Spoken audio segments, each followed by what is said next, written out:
Hello, it's Brett McGowan, writer and creator of Changeling Urban Fairy Tale with another Lovecraft reading. And this one is Dagon. I am writing this under an appreciable mental strain, since by tonight I shall be no more. Penniless and at the end of my supply of the drug which alone makes life endurable, I can bear the torture no longer. I shall cast myself from this garret window into the squalid street below. Do not think from my slavery to morphine that I am a weakling or a degenerate.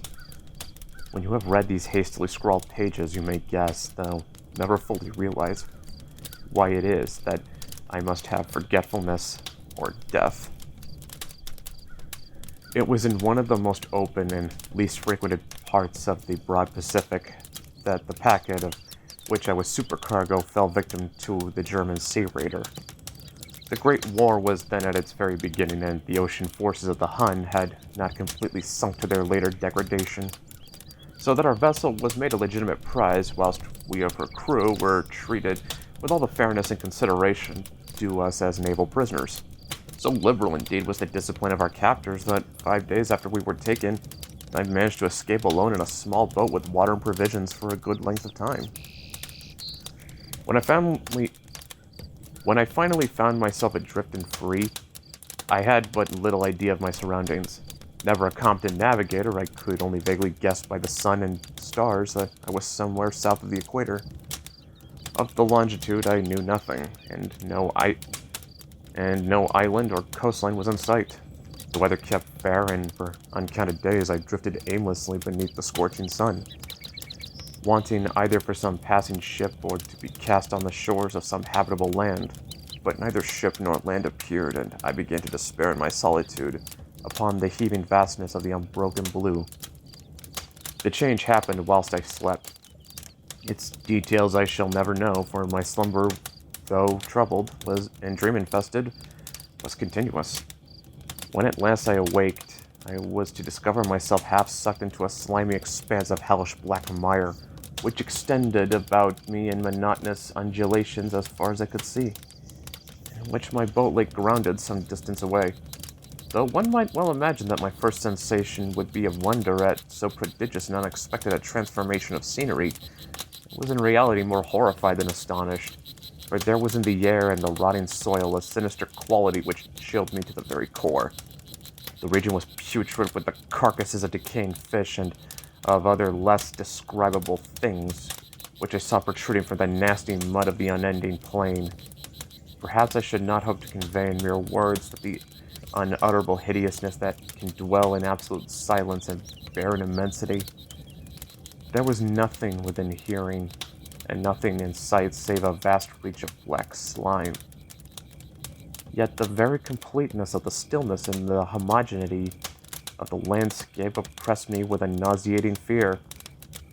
The sun was blazing down from a sky which seemed to me almost black in its cloudless cruelty, as though reflecting the inky marsh beneath my feet. And as I crawled into the stranded boat, I realized that only one theory could explain my position.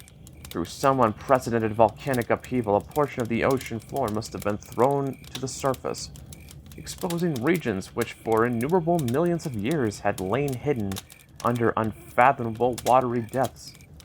So great was the extent of the new land which had risen beneath me that I could not detect the faintest noise of the surging ocean, strain my ears as I might. Nor were there any seafowl to prey upon the dead things. For several hours I sat thinking or brooding in the boat, which lay upon its side and afforded a slight shade as the sun moved across the heavens. As the day progressed, the ground lost some of its stickiness and seemed likely to dry sufficiently for traveling purposes in a short time. That night I slept but little, and the next day I made for myself a pack containing food and water, preparatory to an overland journey in search of the vanished sea and possible rescue. On the third morning I found the soil dry enough to walk upon with ease. The odor of the fish was maddening, but I was too much concerned with graver things to mind so slight an evil, and set out boldly for an unknown goal. All day I forged steadily westward, guided by a faraway hummock which rose higher than any other elevation on the rolling desert. That night I encamped and on the following day still traveled toward the hummock, though that object seemed scarcely nearer than when I had first espied it.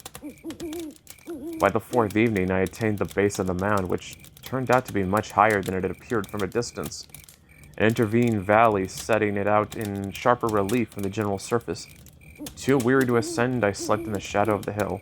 I know not why my dreams were so wild that night, but ere the wan and fantastically gibbous moon had risen far above the eastern plain, I was awake in a cold perspiration, determined to sleep no more. Such visions as I had experienced were too much for me to endure again, and in the glow of the moon, I saw how unwise I had been to travel by day. Without the glare of the parching sun, my journey would have cost me less energy. Indeed, I now felt quite able to perform the ascent which had deterred me at sunset. Picking up my pack, I started for the crest of the eminence.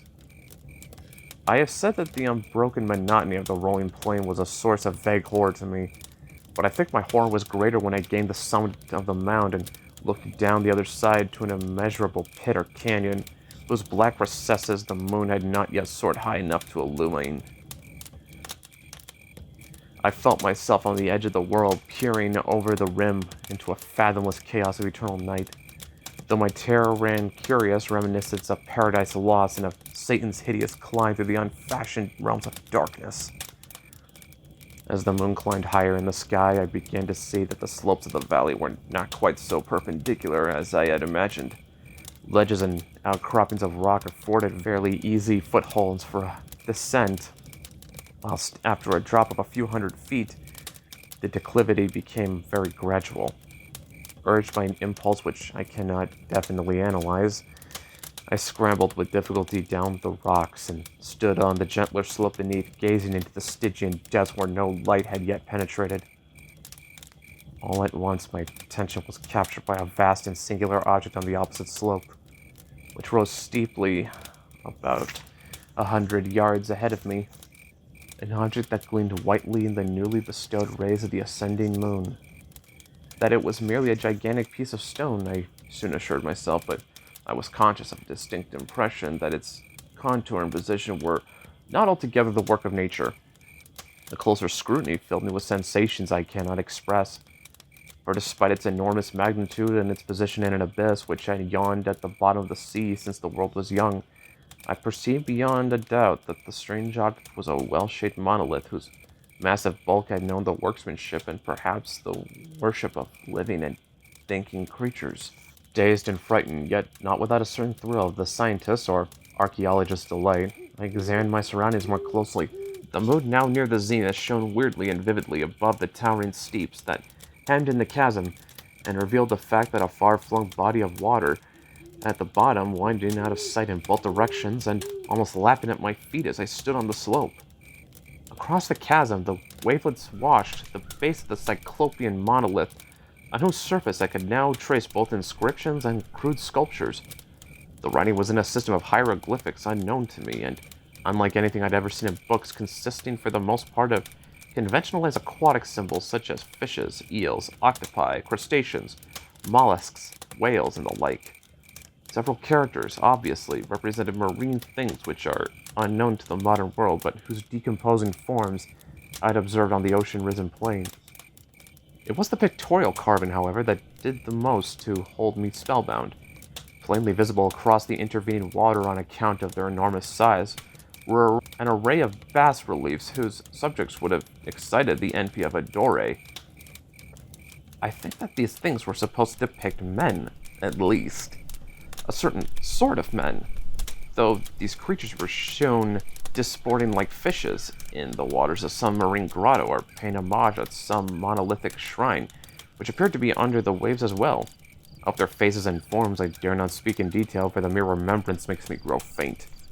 Grotesque beyond the imagination of a Poe or Bulwer, they were damnably human in general outline, despite webbed hands and feet, shockingly wide and flabby lips, glassy, bulging eyes, and other features less pleasant to recall.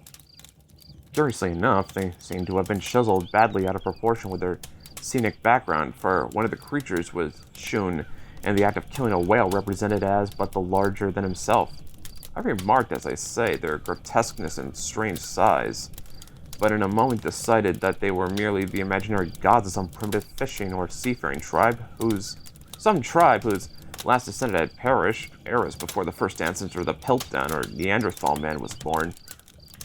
Awestruck at this unexpected glimpse into a past beyond the conception of the most daring anthropologist, I stood musing whilst the moon cast queer reflections on the silent channel before me. Then suddenly I saw it. With only a slight charting to mark its rise to the surface, the thing slid into view above the dark waters. Vast, Polyphemus-like, and loathsome. It darted like a stupendous monster of nightmares up to the monolith, about which it flung its gigantic, scaly arms, the while it bowed its hideous head and gave vent to certain measured sounds. I think I went mad then. Of my frantic ascent of the slope and cliff, and of my delirious journey back to the stranded boat, I remember little. I believe I sang a great deal and laughed oddly when I was unable to sing. I have indistinct recollections of a great storm some time after I reached the boat. At any rate, I know that I heard peals of thunder and other tones which nature utters only in her wildest moods. When I came out of the shadows, I was in a San Francisco hospital, brought thither by the captain of the American ship which had picked up my boat in mid-ocean. In my delirium I had said much, but found that my words had been given scant attention. Of any land upheaval in the Pacific, my rescuers knew nothing, nor did I deem it necessary to insist upon a thing which I knew they could not believe. Once I sought out a celebrated ethnologist and amused him with the peculiar questions regarding an ancient Philistine legend of Dagon, the fish god, but soon perceiving that he was hopelessly conventional, I did not press my inquiries. It is at night, especially when the moon is gibbous and waning, that I see the thing. I tried morphine, but the drug has given only transient cerise, and has drawn me into its clutches as a hopeless slave. So now, I am to end it all, having written a full account for the information or the contemptuous amusement of my fellow men. Often I ask myself if it could not have all been a pure phantasm, a mere freak of fever, as I lay sun-stricken and raving in the open boat after my escape from the German man-of-war. This I ask myself, but never does there come before me a hideously vivid vision in reply. I cannot think of the deep sea without shuddering at the nameless things that may at this very moment be crawling and floundering on its slimy bed, worshipping their ancient stone idols, and carving their own detestable likeness on submarine obelisks of water-soaked granite. I dream of a day where they may rise above the billows to drag down their reeking talons the remnants of puny, war-exhausted mankind. Of a day when the land shall sink and the dark ocean floor shall ascend amidst universal pandemonium. The end is near. I hear a noise at the door, as of some immense slippery body lumbering against it. It shall not find me. God, that hand! The window! The window!